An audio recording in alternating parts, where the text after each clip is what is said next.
pour connaître la nature du message nerveux et comprendre les phases des potentiels d'action enregistrés sur l'oscilloscope cathodique, on utilise le document 3, page 48.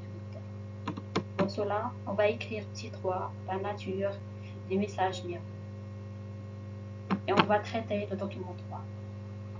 Donc, pour expliquer le potentiel d'action, on propose les figures suivantes qui montrent le changement de l'état électrique de la membrane de la fibre nerveuse durant les différentes phases du potentiel d'action diphasique.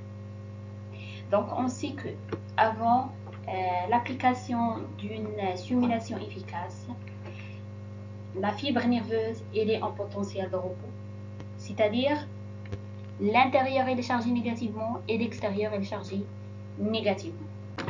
Donc, après l'application d'une stimulation efficace sur la fibre nerveuse, on obtient un potentiel d'action qui peut être diphasique ou bien monophasique selon l'emplacement des électrodes réceptrices. Dans ce document-là, on va expliquer juste le potentiel d'action diphasique et donc à partir de cette explication, on peut comprendre aussi le potentiel d'action monophasique. Donc on sait que la première phase enregistrée après l'application de la potentiel d'action, c'est l'artefact de stimulation. Donc, on met l'excitation dans ce endroit-là par des électrodes excitatrices. Donc, et on obtient une dépolarisation du point de l'excitation. C'est-à-dire l'intérieur il devient négatif, l'intérieur devient positif et l'extérieur devient négatif. Et on enregistre sur l'oscilloscope l'artefact de stimulation. Bien sûr, cette charge négative, elle se déplace de point vers un autre point, c'est-à-dire cet point il est dépolarisé, il devient à sa polarisation, deuxième point il devient dépolarisé, troisième dépolarisé, quatrième jusqu'à atteindre le point R1. Donc, avant d'atteindre R1, on obtient sur l'oscilloscope la phase de repos. Donc, quand cette charge négative elle atteint R1, c'est-à-dire là,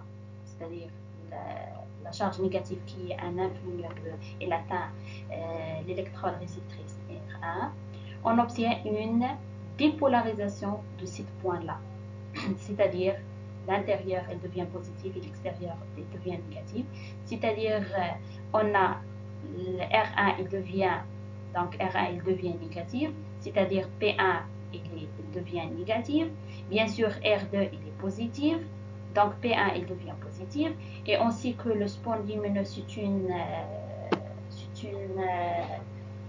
c'est un ensemble des électrons donc qui sont chargés négativement.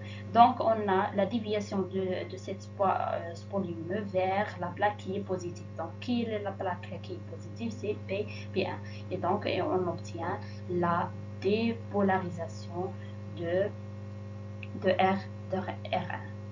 Donc bien sûr cette charge négative est s'éloigne de R1. Donc quand on a cette charge négative, elle est entre R1 et R2, et R1 il se repolarise, c'est-à-dire donc on a R1 il est positif, R2 il est positif aussi, donc P1 il est positif et P1 et P2 ils sont positifs, donc la différence de potentiel entre les deux c'est 0 et on obtient la déviation de spondylumineux vers le 0 et on obtient la repolarisation de R1. Donc cette charge négative elle va se déplacer pour atteindre R2. Donc quand cette charge négative atteint R2, on obtient une dépolarisation de R2, c'est-à-dire la plaque P1 il devient négatif, la plaque P2 il devient positif, donc l'ospo lumineux il se dévie vers la plaque P2 et on obtient sur l'oscilloscope cette phase-là qui est de dépolarisation de R2. Bien sûr, cette charge négative il se déplace encore et il s'éloigne de R2. Donc, quand cette charge il s'éloigne de R2, donc R2 il se repolarise.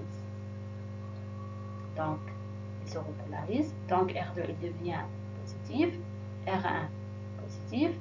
Donc, l'ospo lumineux il atteint le 0 et on obtient la repolarisation de R2 et on va revenir au potentiel de repos.